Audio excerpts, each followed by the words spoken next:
एक बार फिर मैं आप सबका स्वागत करता हूं मेरे YouTube चैनल के ऊपर। तो आज मैं आपके सामने उत्तर प्रदेश के अंदर भी कुछ दिन पहले पीजीटी का पेपर हुआ था, तो इस पेपर को मैं आपके सामने लेके आऊं। पहला पार्ट मैंने इसमें डाल दिया था अपने YouTube चैनल पे, तो सेकंड पार्ट मैं आपके सामने डिस्कस करूंगा। और ये पेपर बहुत अच्छा है, मॉडरेट लेवल का, ना ज़्यादा कठिन था ना ज़्यादा डिफिकल्ट था। तो इस पेपर को आज हम देखेंगे। तो आइए स्टार्ट करते हैं। 60 नंबर तक हमने कर लिए थे और 61 नंबर से हम स्टार्ट करते हैं। 61वां क्वेश्चन जो किस प्रकार है, हॉब्स के अनुसार प्राकृतिक अवस्था। तो हॉब्स ने जब प्राकृतिक अवस्था बताई थी, उन्होंने बताया था जो प्राकृतिक अवस्था थी वो पूर्व राजनीतिक और पूर्व सामाजिक दोनों थी, यानी कि both pre political and pre social. जो प्राकृतिक अवस्था में जो लोग रहते थे उनके पास राजनीति का भी ज्ञान नहीं था और सामाजिक सामाजिक लोग भी इतने जुड़े हुए नहीं थे समाज से। तो इस प्रकार से उन्होंने प्राकृतिक अवस्था बताई थी। हेयर प्रणाली का तात्पर्य है, तो जो हेयर प्रणाली है वो एकल संक्रमणीय मत प्रणाली यानी सिंगल ट्रांसफरेबल वोट, इससे संबंधित है हेयर प्रणाली। शक्ति अभियोजन का सिद्धांत किसने दिया? पावर इलीट थ्योरी किसने दी है? तो पावर इलीट थ्योरी जो दी है सी राइट मिल्स ने दी है। तो याद रखें इनको, सी राइट मिल। इलीट थ्योरी आप देखें कहीं ना कहीं एग्जाम के अंदर पूछ ली जाती है। इसके अंदर मॉस्का हो गए, पेरेटो हो गए, मिशेल हो गए, ये सी राइट मिल्स हो गए, सुम्पीटर हो गए। इन सबको याद रखें, सारे इलीट थ्योरी के साथ जुड़े हुए थिंकर है। और इनकी जो थ्योरी है वो याद रखें, एग्जाम में बहुत ज्यादा पूछ लेते हैं इनसे क्वेश्चन। 1 नंबर का तो आता ही है, तो आप इनको याद रखें।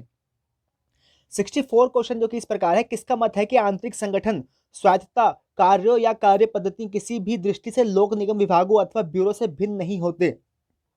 तो ये बात करी थी एल डी वाइट ने। एल डी वाइट ने लोक निगम के बारे में ये बात करी थी, पब्लिक कॉर्पोरेशन होते हैं उनके बारे में बात करी थी। तो बी इसका आंसर सही है, एल डी वाइट। विधायी कार्य करने के लिए भारत की संसद की संयुक्त बैठक की अध्यक्षता कौन करता है? तो जो ज्वाइंट सिटिंग होती है पार्लियामेंट की, वो अगर विधायी से रिलेटेड होती है तो जो उसका अध्यक्ष होता है वो लोकसभा का अध्यक्ष होता है। तो याद रखें आप, जितने भी संयुक्त बैठक होती हैं उसका जो अध्यक्षता करते हैं वो लोकसभा के अध्यक्ष करते हैं। बहुलवादी महत्व देते हैं, तो आप जानते हैं बहुलवादी नाम से आपको लग रहा है, तो ये जो जितने भी बहुल बहुल चीजें होती हैं उनको महत्व देते हैं। तो समूहों को और संगठनों को, यानी समूह के अंदर बहुत सारे लोग होते हैं, संगठन भी बहुत लोगों का होता है, तो बहुलवादी इन चीजों को अपने महत्व देते हैं। नगर राज्य का संबंध माना जाता है, तो नगर राज्य का संबंध माना जाता है प्राचीन यूनान से। यूनान के जो प्राचीन यूनान के अंदर नगर राज्य के अध्ययन से ही पॉलिटिक्स का उदय हुआ था। तो पॉलिटिक्स को वो नगर राज्य के अध्ययन के रूप में दिखते थे यूनान के। तो यूनान से इसका संबंध माना जाता है। मार्क्स ने नौकरशाही की प्रशंसा निम्न में से किस विशेषता के लिए की? तो मार्क्स ने जब नौकरशाही की विशेषता करी थी वो करी है राष्ट्रों के मध्य मध्य केंद्रीकरण की प्रवृत्ति की बढ़ोतरी। तो राष्ट्र के मध्य जो केंद्रीकरण की प्रवृत्ति होती है, role in the development of centralising tendency in nation. तो जो नौकरशाही होती है वो जो सत्ता होती है उसके केंद्रीकरण में रहकर कार्य करती है और सत्ता के पक्ष में ही कहीं ना कहीं वो कार्य करती है। तो इस संदर्भ में उन्होंने ये बात कही थी। निम्नलिखित में से क्या प्रशासन पर विधि निम्नलिखित में से क्या प्रशासन पर विधायी नियंत्रण का साधन नहीं है? तो प्रशासन के ऊपर जो विधायी नियंत्रण यानी जो लीगल नियंत्रण है उसके लिए क्या चीज साधन नहीं है? तो ये जो प्रदत्त विधायन है, ये प्रदत्त विधायन इससे संबंधित नहीं है। बाकी स्थगन प्रस्ताव, प्रश्नकाल और शून्यकाल, ये सभी विधायी नियंत्रण के अंदर जो हम देखते हैं संसद के अंदर या फिर जितनी विधान सभाएं होती है उसके अंदर विधायन में नियंत्रण के लिए तो ये सभी होते हैं। स्थगन प्रस्ताव हो गया, शून्यकाल हो गया और प्रश्नकाल हो गया, तो ये सारे इससे संबंधित हैं। भारतीय संविधान सहायक एकात्मक विशेषताओं सहित एक संघीय राज्य की स्थापना के स्थान पर सहायक संघीय विशेषताओं सहित एक एकात्मक राज्य की स्थापना करता है। तो ये बात करी थी केसी वियर ने। केसी वियर ने बात करी है कि भारतीय संविधान सहायक एकात्मक विशेषताओं सहित एक संघीय राज्य के स्थान पर सहायक संघीय विशेषता सहित एकात्मक राज्य की स्थापना करता है। तो इनका कहने का मतलब यह था कि भारत का जो संविधान है वो संघीय होने के साथ साथ एक एकात्मक पद्धति का भी है। तो इन्होंने इस संदर्भ में बात करी थी केसी वियर। और एक चीज और है कि आप इसकी जो जो ये मैं क्वेश्चन डिस्कस कर रहा हूँ आपने जो इसके अंदर से जैसे इसमें बी टिक लगाया, तो आप इसके ऊपर ध्यान ना दें। जो मैं आपको बता रहा हूँ ये उत्तर प्रदेश का जो ऑफिशियल आंसर की जो उन्होंने जारी करी थी उसके हिसाब से बता रहा हूँ मैं आपको। तो ये मेरे को क्वेश्चन पेपर मिला था नेट पे, तो इस पर आप ध्यान ना दें, जो मैं बता रहा हूँ वो सही है। निम्नलिखित में से कौन राजनीतिक विज्ञान को विज्ञान नहीं मानता?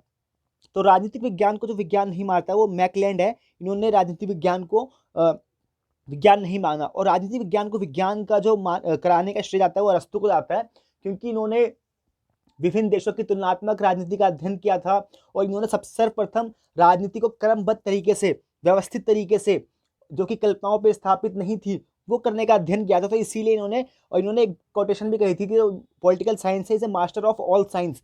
तो इन्होंने ये बात भी कही है, तो आप याद रखें, इन्हीं से राजनीतिक विज्ञान के अंदर वैज्ञानिकता का तत्व आया, जिसके अंदर जितनी भी घटनाएं थी उसको व्यवस्थित करना, क्रमबद्धता के साथ करना, किसी भी भावनाओं या द्वेष के भावनाओं या कल्पनाओं पर आधारित होकर ना पढ़ना चीज़ों को, और एक क्रमबद्धता, व्यवस्थिका और ऑब्जर्वेशन के आधार पर पढ़ना। तो यहीं से पॉलिटिकल साइंस के वैज्ञानिकता की शुरुआत मानी जाती है। निम्नलिखित में से कौन एक आदर्शवादी विचारक नहीं है? तो आप जानते हैं आदर्शवादी विचारक जो होते हैं वो गॉड की राज्य को सर्वोच्च मानते हैं और राज्य की सर्वोच्चता को स्वीकार करते हैं। तो आप याद रखें, जो इनमें सही नहीं है वो बेंथम है। बेंथम उपयोगितावादी थिंकर थे, तो ये आदर्शवाद से नहीं जुड़े हैं। बेंथम उपयोगितावादी यूटिलिटेरियन थिंकर थे। हीगल आदर्शवाद के साथ हैं, ग्रीन भी, बोसांके भी, इन तीनों को याद रखें, बहुत एग्जाम में पूछा गया है। ग्रीन और हेगल का तो दिख ही जाता है, तो ये आदर्शवादी थिंकर है। और हीगल की एक कोटेशन भी है बहुत फेमस, आप जानते हैं कि जो स्टेट है वो पृथ्वी पर, जो राज्य है वो भगवान का अवतार है पृथ्वी पे। तो इस प्रकार से इनकी कोटेशन थी, तो ये याद रखें। ग्रीन आदर्शवादी माने जाते हैं, बोसांके भी, लेकिन जो ये बेंथम है ये यूटिलिटेरियनिज्म विचारधारा उपयोगितावाद के साथ जुड़े हुए हैं। निम्न में से किसका संबंध शीत युद्ध से नहीं है? तो शीत युद्ध से संबंधित नहीं है, वो संबंधित नहीं है, ये तीनों ही संबंधित नहीं है शीत युद्ध से, तो आप याद रखें। तो इसका डी था, में से कोई नहीं। फल्टन भाषण, ये इंग्लैंड के साथ जुड़ा था। ट्रूमैन सिद्धांत, ये अमेरिका की नीति थी। मार्शल योजना, जो कि यूरोपीय यूनियन का जो पुनरुत्थान करना था उससे संबंधित था। तो ये तीनों ही जो थी, ये तीनों इससे जुड़ी हुई थी। जो शीत युद्ध के साथ जुड़ी हुई थी वो याद रखें आप, क्यूबा मिसाइल संकट जो है वो शीत युद्ध के साथ जुड़ा हुआ है। संयुक्त राज्य अमेरिका और भूतपूर्व सोवियत संघ के संदर्भ में देतांत का तात्पर्य क्या है? तो देतांत, एक याद रखें आप, देतांत था जो दोनों देशों के मध्य तनाव की शीतलता, यानी यथास्थितिवादी, यानी वो भी हमला नहीं करेंगे और हम भी हमला नहीं करेंगे, एक शीतलता आ जाना, यानी कम डी एस्केलेशन आ जाना, तो इसी को कहा गया है देतांत। राम मनोहर लोहिया किसके समर्थक थे? तो राम मनोहर लोहिया के समर्थक थे विकेंद्रीकृत समाजवाद, यानी डिसेंट्रलाइजेशन सोशलिज्म के साथ वो संबंधित थे। निम्न में से किस प्रशासकीय अभिकरण के पास कार्य संपादन का एकाधिकार है? तो जो एकाधिकार है वो है सूत्र अभिकरण, यानी लाइन एजेंसी के पास प्रशासकीय यानी एडमिनिस्ट्रेशन की जितनी भी कार्य संपादन करने का कार्य होता है वो लाइन एजेंसी के पास होता है। न्यायिक पूर्वावलोकन की शक्ति पर्याप्त है? तो न्यायिक पूर्वावलोकन की शक्ति किसे पर्याप्त है आप जानते हैं, तो ये पर्याप्त है, सर्वोच्च न्यायालय व उच्च न्यायालय दोनों को ही पर्याप्त है। कानून सामाजिक आचरण का नियमन करने वाले नियमों का समूह है, यह परिभाषा किसने दी? तो ये परिभाषा दिए से हम याद ही कर सकते हैं, डिग्वी ने, ये सीजे स्क्वायर डिग्वी ने दी थी ये। राजनीति विज्ञान हमें बतलाता है कि पिछले समय में राज्य का क्या क्या रूप रहा है, इस समय उसका क्या स्वरूप है और इसका आदर्श स्वरूप क्या होना चाहिए। तो ये बहुत फेमस कोटेशन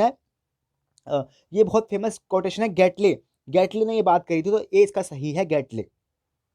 भारतीय संविधान के अंतर्गत निम्नलिखित में से कौन सा एक मूल कर्तव्य नहीं है? तो मूल कर्तव्य जो नहीं है भारतीय संविधान के अंदर, देख लेते हैं इसको। वैज्ञानिक मनोभाव का विकास करना, ये मूल कर्तव्य है। सार्वजनिक संपत्ति की सुरक्षा करना, यह भी मूल कर्तव्य है।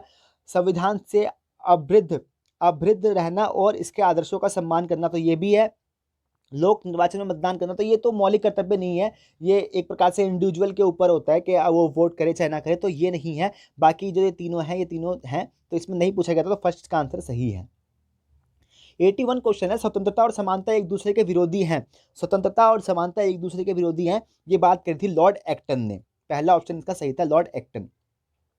निम्नलिखित में से कौन सी पुस्तक हेनरी फ्योल की रचना नहीं है? तो हेनरी फ्योल की जो रचना नहीं है वो इसका सी ऑप्शन सही था, the theory of social and economic organisation, ये हेनरी फ्योल में नहीं लिखी है, बाकी ये तीनों बुकें उन्होंने लिखी हैं। निम्नलिखित में से कौन सा युग्म सम्मिलित नहीं है? तो इसमें सम्मिलित नहीं है, तो ये कार्ल मार्क्स ने द पॉवर्टी ऑफ फिलॉसफी ये लिखी है। वीवी V.I. लेनिन ने स्टेट एंड रिवोल्यूशन लिखा है, एंजल्स ने भी लिखा है origin of family and private property and state, ये लिखा है। लेकिन जो जोसेफ स्टालिन है, स्टालिन ने ये नहीं लिखी, उन्होंने केंद्रीकृत समाजवाद की बात करी थी, तो ये उनके साथ नहीं जुड़ा हुआ है। निम्नलिखित में से कौन राष्ट्रीय हित को विश्व की राजनीति का अंतिम और निर्णायक तत्व मानता है? तो ये मानते हैं, आप जानते हैं विश्व राजनीति अगर कहीं पे भी राष्ट्रीय हित की बात आ रही है तो आप मॉर्गन थंग को याद रखें, उन्होंने ये बात कही थी राष्ट्रीय हित को अपना बढ़ावा देना ही विदेश नीति का प्रमुख लक्ष्य होता है किसी भी देश का। तो उन्होंने बुक भी लिखी थी, politics among nation, struggle for power and peace. तो इन्होंने ये बुक भी लिखी थी, बहुत महत्वपूर्ण थिंकर है इंटरनेशनल पॉलिटिक्स के अंदर। भारत के सर्वोच्च विधि अधिकारी निम्न में से किसे माना जाता है? तो भारत के अंदर सर्वोच्च विधि अधिकारी माना जाता है वो महान्यायवादी को माना जाता है, याद रखें आप इसको। निम्नलिखित में से कौन गांधी दर्शन से संबंधित नहीं है? तो जो गांधी के दर्शन से संबंधित नहीं है वो है न्याय सित्ता, तो उन्होंने सिद्धांत दिया था, नई तालीम का भी सिद्धांत दिया था, हिजरत का भी सिद्धांत दिया था उन्होंने, और सर्वोदय का भी बात किया। तो ये चारों ही संबंधित है गांधी से। ट्रस्टीशिप का उन्होंने सिद्धांत दिया था, नई तालीम भी दी है, हिजरत भी दिया और सर्वोदय भी दिया है। तो ये चारों ही सही थे। तो इसका ऑप्शन था, फोर्थ ऑप्शन का सही था। भारत के निर्वाचन आयोग का प्रावधान याद रखें 324 के अंदर किया गया है, और वित्त आयोग का पूछा जाए तो 280 के अंदर किया गया है। भारत में संविधान संशोधन कैसे कर जाते हैं 368 के अंदर बात की गई है। 352 के तहत की बात की गई है वो याद रखें, राष्ट्रीय आपातकाल की बात की गई है। 356 के अंदर राज्य के अंदर आपातकाल, 360 के अंदर वित्तीय आपातकाल। तो इन सब चीजों को आप याद रखें, एग्जाम में पूछ लेते हैं, ये जो मुख्य है उन सबको आप याद ही रखें। इनमें से किस लेखा का अर्थ होता है हम हुक्म देते हैं? तो वी कमांड, यानी वी कमांड किसके अंदर कहा जाती है? तो ये बात की जाती है परमादेश के अंदर, हम आदेश देते हैं, तो परमादेश का बी सही है। लेसिस फेयर आबाद नीति का संबंध, आबाद नीति सिद्धांत किससे संबंधित है? लेसिस फेयर जो सिद्धांत है वो ये बात करता है कि जो व्यक्ति है उसको खुला छोड़ देना चाहिए और उसको आजाद समझ के उसके ऊपर नियंत्रण नहीं करना चाहिए। तो ये बात करते हैं लेजिस फेयर की। तो ये स्वतंत्रता के नकारात्मक विचार के तौर पे देखा जाता है, तो आबाद सिद्धांत को कहा जाता है। भारत ने एक अमेरिकी विशेषज्ञ फ्रैंक क्रॉच को किस वर्ष यह जांचने के लिए आमंत्रित किया कि निष्पादन बजट भारत में अपनाया जा सकता है? तो इसको हम सिर्फ याद ही कर सकते हैं, तो इन्होंने 1964 के अंदर उनको बुलाया था। निम्नलिखित में से कौन निश्चित भूभाग को राज्य का एक आवश्यक तत्व मानता है? तो निश्चित भूभाग को राज्य का एक तत्व मानते हैं जॉन सीले, और गार्नर ने राज्य की परिभाषा दी थी, आप याद रखें। गार्नर ने उन्होंने कहा था कि राज्य जो के अंदर 4 तत्व होते हैं, एक तो भूमि होता है, भूगोलिक भाग, दूसरा होता है सरकार, तीसरा होता है प्रभुसत्ता, और चौथी होती है जनसंख्या।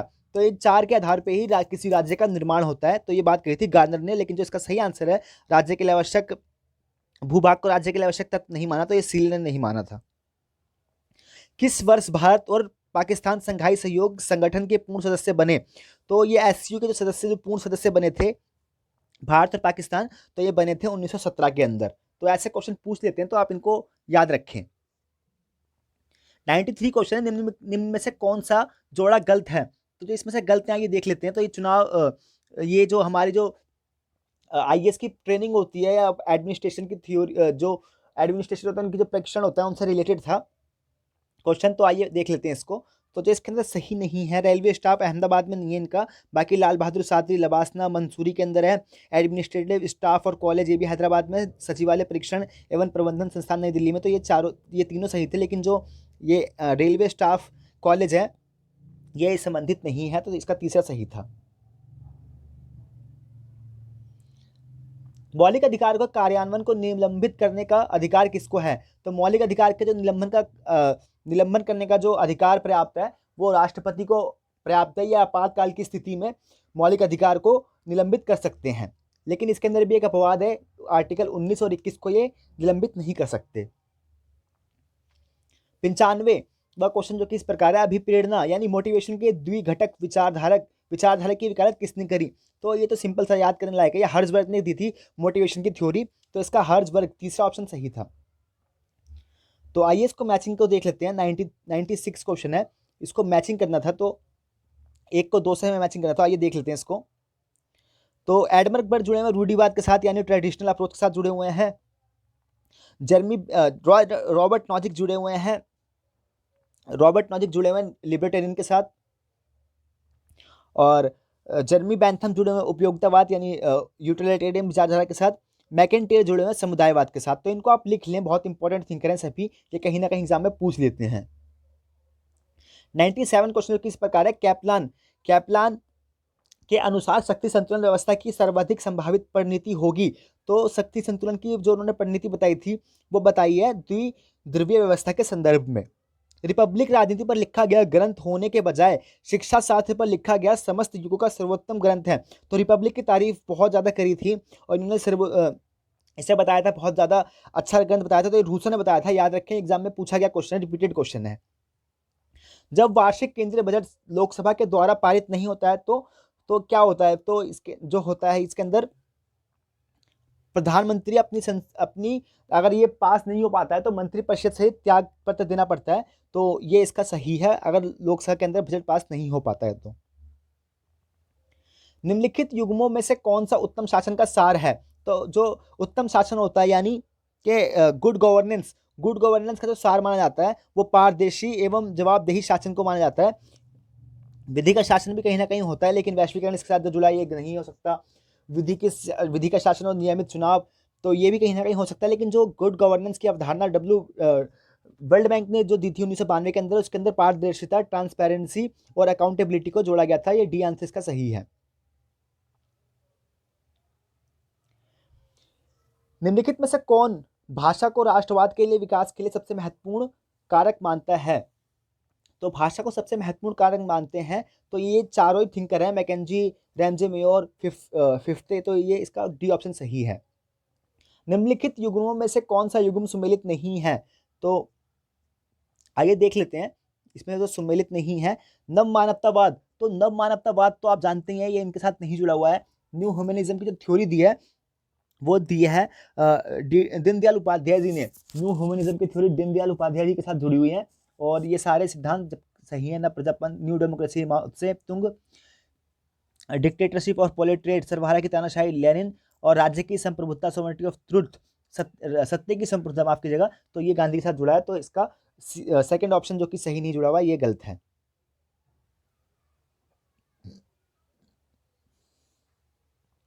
किस देश की संसद को संसदों की जनता, ब्रिटेन को कहा जाता है। सिंपल सा याद करने लायक है, तो नॉर्मल सा।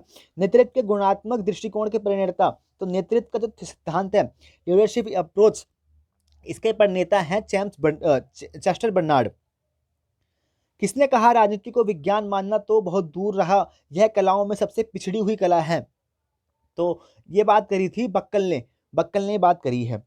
भारत के संविधान में समानता का अधिकार 5 अनुच्छेदों द्वारा प्रदान किया गया है।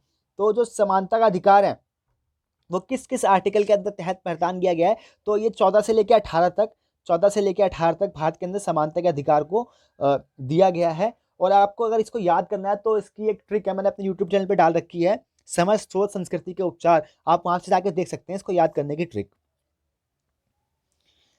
107वां क्वेश्चन जो किस प्रकार है, इसको मैचिंग करना था। तो आइए देख लेते हैं, इस कोड में से सही उत्तर दीजिए। तो आइए देख लेते हैं इसमें से कौन सा उत्तर सही है। तो इसको देख लेते हैं एक बार। तो वैश्विक सदस्यता एवं सामान्य उद्देश्य, तो ये यूएनओ के साथ जुड़ा हुआ है। और क्षेत्रीय सदस्य एवं सामान्य उद्देश्य ये यूरोपीय यूनियन के साथ जुड़ा हुआ है। और क्षेत्रीय सदस्यता सीमित उद्देश्य ये NATO के साथ जुड़ा हुआ है। वैश्विक सदस्यता एवं सीमित उद्देश्य ये जुड़ा हुआ है ILO के साथ। तो इस प्रकार से इसका सही मैचिंग था।